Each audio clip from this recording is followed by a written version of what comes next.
Every pony has unique talents and gifts, and when we share them with each other, that's how Quiet!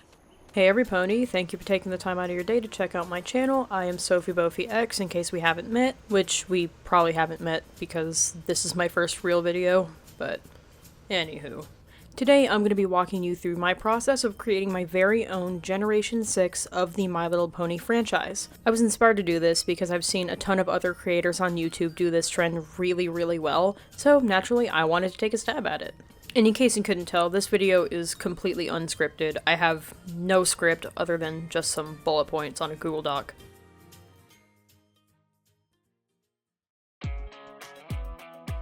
So first, let's talk about some of my goals for establishing a core cast of characters. First of all, I wanted every character to be from a previous generation of My Little Pony, and I'm not including Generation 4 or 5 into this rule, since I wanted the Gen 4 characters to be written and integrated into the Gen 6 world later on, because I want these two universes to be connected. And also, we're retconning all of G5 and not considering any of that canon. And I'm also not considering a lot of the major Gen 4 plot points canon, because I just don't really like how it ended. So I'm sorry Twi'lek fans, but in this universe Twilight does not become an alicorn. Additionally, I wanted to include a lot more male characters into the group, which was done in Generation 5 and to some degree Generation 2, which we'll get to later, but I wanted to make this change because I feel like My Little Pony has had a more diverse audience, especially with Friendship is Magic, and I wanted to reflect that in the core cast of characters. Also, I wanted every character to be kind of forgotten about, or maybe they weren't a main character in their TV shows or movies. And on my notes I said maybe include some characters that were toy only or didn't appear in any media, which I do have some ideas for that. Maybe I'll go into them more in a part 2, if that ever gets made. I also wanted to carry the same race balance between 2 unicorns, 2 Pegasi, and 2 Earth ponies that was done in Friendship is Magic. But spoiler alert, I actually kind of didn't go through with this. I mean, I did, but I also didn't. You'll see. I also wanted to carry over some of the same general personality archetypes, but not necessarily creating one-to-one copies with the main 6 of Friendship is Magic, since, again, later on, they'll be integrated into the Gen 6 lore. And as for establishing the art style, I wanted to borrow several concepts from previous generations, including the large hoofs and ear shape from Gen 3 and 3.5, and also kind of Gen 1, the colored outlines from virtually every previous generation, but I actually didn't go through with this just because the black outline saved me some time. And also I wanted to carry over and expand on the body type diversity from Gen 4, which you'll kind of see. I kind of abandoned that one, so my bad. Another one that I didn't really follow too well was I didn't want to make the designs too similar to any previous generation, especially Gen 4, but I guess my muscle memory kind of kicked in, and you'll see it when the speed paints happen. And as for actual design concepts, I wanted to practice using concepts of color literacy that I learned in college, including using the color wheel, creating harmonious palettes, and using color psychology to reflect personality in my designs. I felt like this was done really well in Gen 4, so I wanted to keep this going in Gen 6. And I've been mentioning Gen 4 a lot, and that's because I can go ahead and say that Gen 4 had the best and most dynamic character designs out of every My Little Pony generation. They clearly distinguish between male and female ponies, which is something that I wanted to incorporate in my designs as well. With that being said, let's get into the artwork. So in case you couldn't tell by the color that I used to do the sketches, we are starting out with Minty. Minty was a main character in almost every single generation of My Little Pony except Generation 4, so it only felt natural to bring her back for this one. Out of all the designs I did, I think she was one of the easiest, and she didn't really give me that much trouble. Every iteration of Minty except Generation 5 had roughly the same color palette, so I wanted to harmonize all the colors used in Minty's various designs throughout the years, except Gen 5, because I absolutely hate this design. And all of her original palettes made a surprisingly cohesive mega palette when I combined them. I borrowed her eye color and the bow on her tail from Gen 1, and the bow itself is a callback to Gen 1, although I didn't include it on every single design because I wanted it to be special to her, and it makes her silhouette more unique. I borrowed her pelt and mane color from Gen 3, but I also incorporated Gen 1's white mane into the Gen 6 design by turning the white into a very pale pink.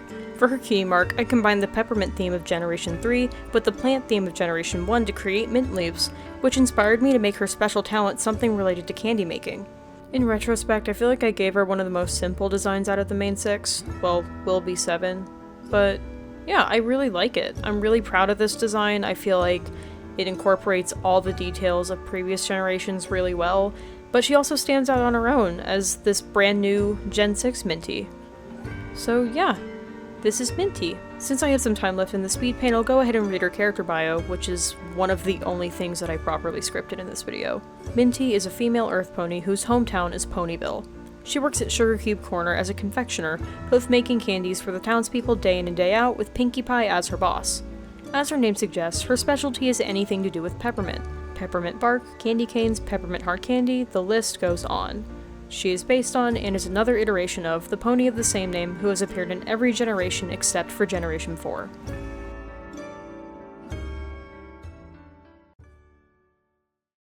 Before I even introduce this character, there is literally no way that this character's Gen 1 incarnation is not the same character as Rainbow Dash's mom.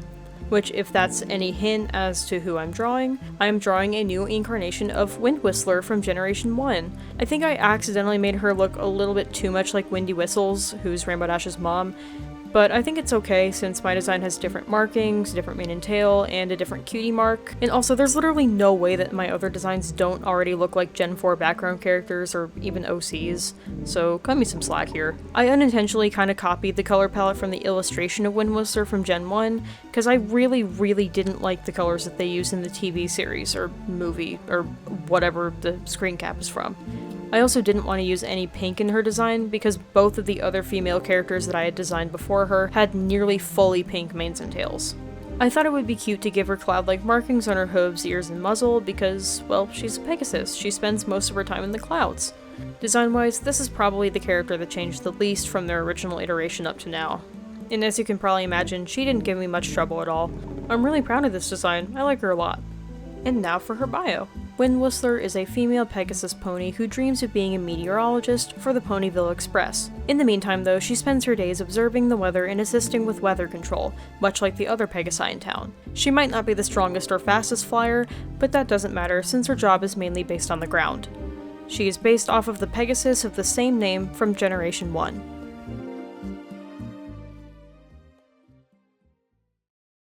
Next up, we have a new iteration of the Gen 3 character, Desert Rose. In my opinion, the Gen 3 design had too much rose and not enough desert, so I wanted to add more desert theming into her palette. And while I was making concepts for her, I used an actual image of a desert rose in its natural habitat as a color palette reference, and I think you can kind of figure out where I used all those colors.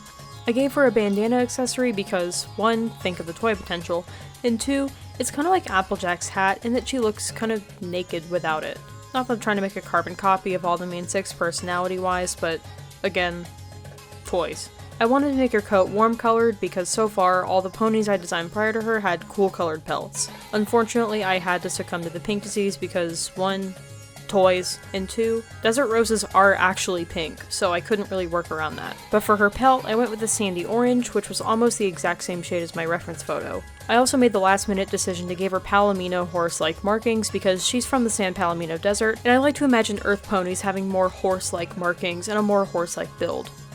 I love her design, okay? I might not like pink, I don't really like working with pink, but I actually love the combination of pink and orange, as well as the splashes of blue and green. She's one of my favorites, for sure. And now for her bio. Desert Rose is a female earth pony who is originally from a very small rural town located near the San Palomino Desert. A natural-born adventurer, she loves to go on daring explorations, no matter how dangerous they may seem.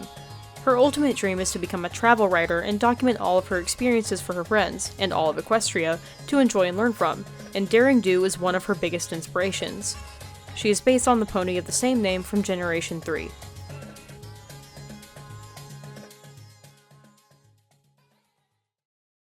I might not be the biggest fan of the designs from My Little Pony Tales, but when I put my iteration of this character next to another one of the inspirations for my new iteration, they play off of each other really well to create an eye-catching palette.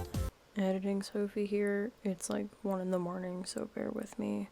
But like, I legit, that was such a word salad.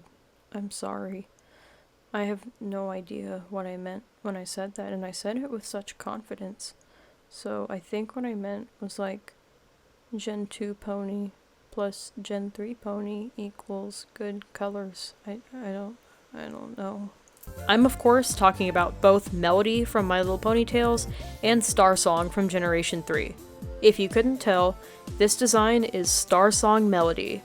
And yes, I combined the names because when I was a kid, I used to think that her full name was Starsong Melody and they just called her Melody. I didn't know that her name was just Starsong. And I think that's a really beautiful name, so I'm keeping it. Her name is Starsong Melody. But if you don't have much time, you can just call her Melody. I needed her design to read as the Rarity archetype character.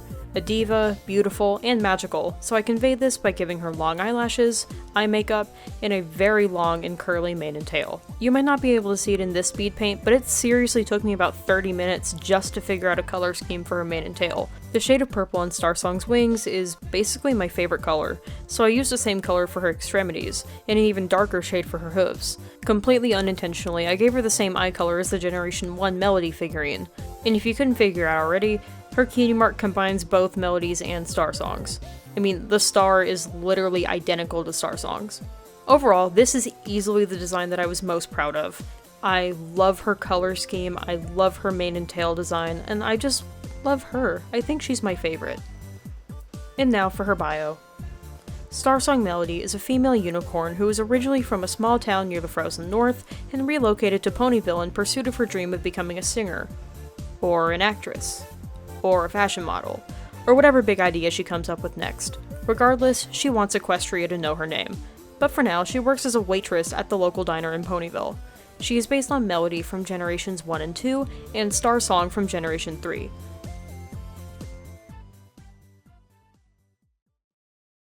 Okay, I trolled. This one is my favorite. Why? Because I got to use free will. Ladies and gentlemen, we have a boy, and his name is Morning Glory. If it wasn't extremely obvious, this is the character that changed the most from the original version and my new version. Desert Rose is a close second, but I changed his gender. I had such an unhealthy amount of fun designing and writing this character because, look, I'm a massive Oasis fan, and I thought it would be super funny to just take the Morning Glory thing in the complete wrong direction. And in case you're not really well versed in Oasis, they have an album called What's the Story of Morning Glory, and yes, I'm aware that morning glories are a type of flower, and I'm also aware that mornings can be glorious sometimes, but my brain just latched onto the album first. And that's kind of why I swapped his gender in the first place, because the cast needed some hyper-masculine energy to counteract the other boy that we're gonna meet later being kind of a chud. And if it wasn't super obvious already, this was the character that I had the most fun writing, and I had the most ideas for him right off the bat. Originally, his cutie mark was a regular orange sun, but I changed it to become a British-inspired roundel, which is a design motif that appears a lot in British culture. Also, I can definitely hear this character having a British accent, but I don't know how that would work in equestrian lore. How would accents work? Let me know in the comments. His color palette was a little bit tricky because all of his different iterations had vastly different designs and color palettes, so I basically just pick and chose what colors I thought would look best together. Simple as that, really. And like I said, easily my favorite character in this batch. He was so much fun to design and write, as if I haven't said that 2 other times. And now for the bio. And of course this one's the longest because I had the most fun writing it. Morning Glory is a male Pegasus pony. Originally from the city of Manchester, see what I did there? He is the middle child, third in birth order, of 7 siblings whom he frequently travels back home to help his parents deal with. In birth order, get ready for this: Shaker Maker, Columbia, Wonderwall, Songbird, Supersonic, and baby brother Dixie. When he's not with his family, he's hanging out with his closest friends. He loves a daring adventure every now and then. He also spends a great deal of time practicing his buckball skills, and his ultimate dream is to go pro one day as a defense colt. But in the meantime, he spends his days working at his dad's record store. He wants his son to inherit the shop one day, but with Morning Glory's big dreams, who knows what's in store? He is based on the female Earth pony of the same name who appeared in Generations 1 and 3.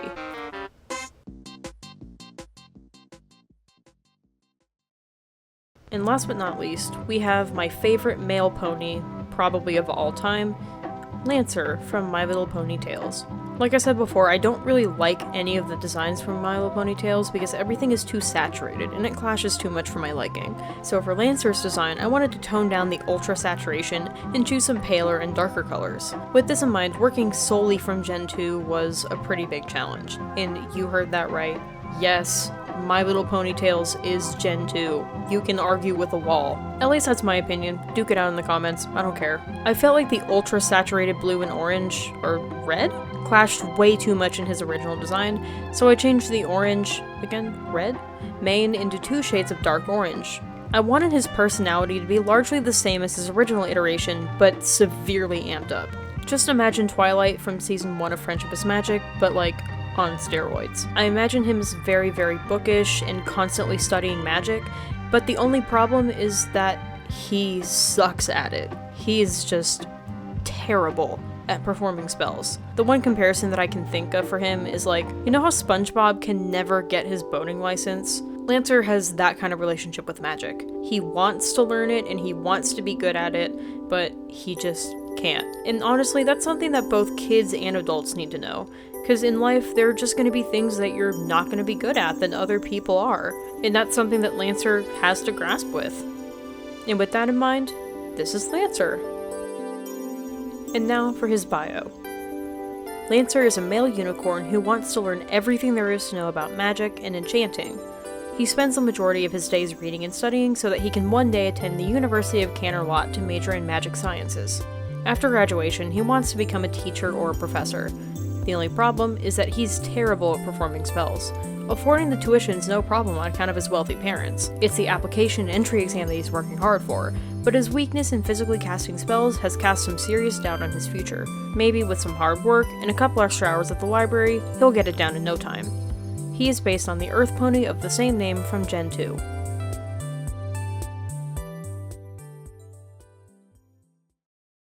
I did say at the beginning of the video that I wasn't gonna have a 7th pony, but then I just had a brain blast, I guess. I wanted to have one pony for every color of the rainbow, and I wanted to make this pony an alicorn so that the balance between the races wouldn't be upset. Also, I fixed some plot holes from G4 along the way, so I'll give myself a pat on the back for that.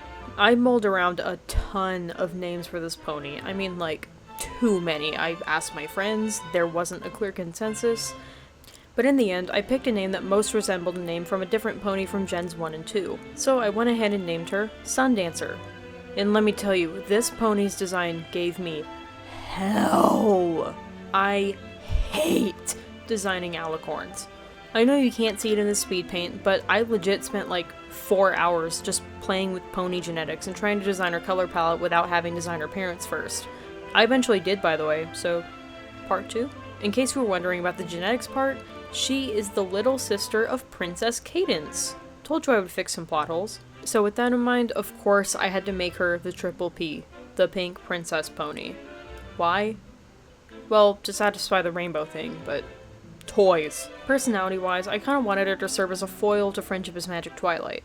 First of all, she's a naturally born alicorn, because that can't happen in this universe. I know, boo me, I don't care what you say in the comments.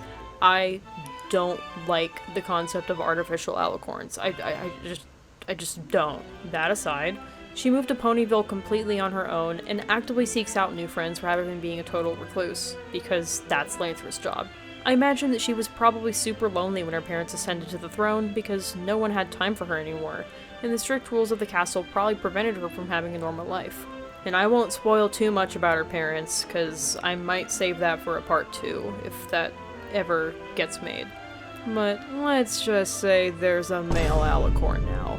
And also, side note, none of the characters have ages set in stone, but I thought it would be super funny if she was naturally the largest pony size-wise, because she's an alicorn, duh, but also the youngest of the friend group. I know I said her design gave me absolute hell, and yes, it was torture to design an alicorn, but I actually really like her. I like her design, I like her palette, I even like her pose, which is kinda rare. I'm not very good at that. And now for her story. Sundancer is a female alicorn who was born into the equestrian royal family in Canterlot. Interestingly, she is not in line to rule any part of Equestria, as the throne is occupied by her parents, and her big sister Princess Cadence currently rules the Crystal Empire, with her daughter Flurryheart in training to one day inherit her mother's kingdom, and Cadence herself one day in training to inherit Equestria. Dissatisfied with royal life, Sundancer relocates to Ponyville in hopes of making some new friends and becoming a common pony, but her tendencies to appear out of touch and prissy sometimes push other ponies away. Sundancer has a lot to learn about friendship. She is not based on any particular pony, but she shares a name with the Generations 1 and 2 character, Sundance.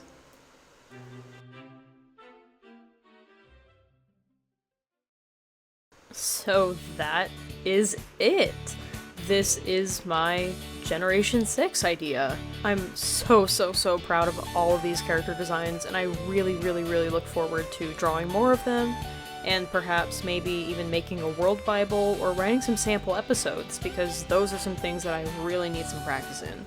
But yeah, if you guys liked it, leave a like, and don't forget to comment your thoughts about my Gen 6. I would love to know what ideas you have for my characters. And like I've hinted at before, maybe I'll do a part 2? I'm not sure. I would love to explore family relationships more, maybe add some side characters and background ponies, but yeah, thank you for watching, and I hope you have a great day, evening, morning, night, whatever time it is. Have a good one.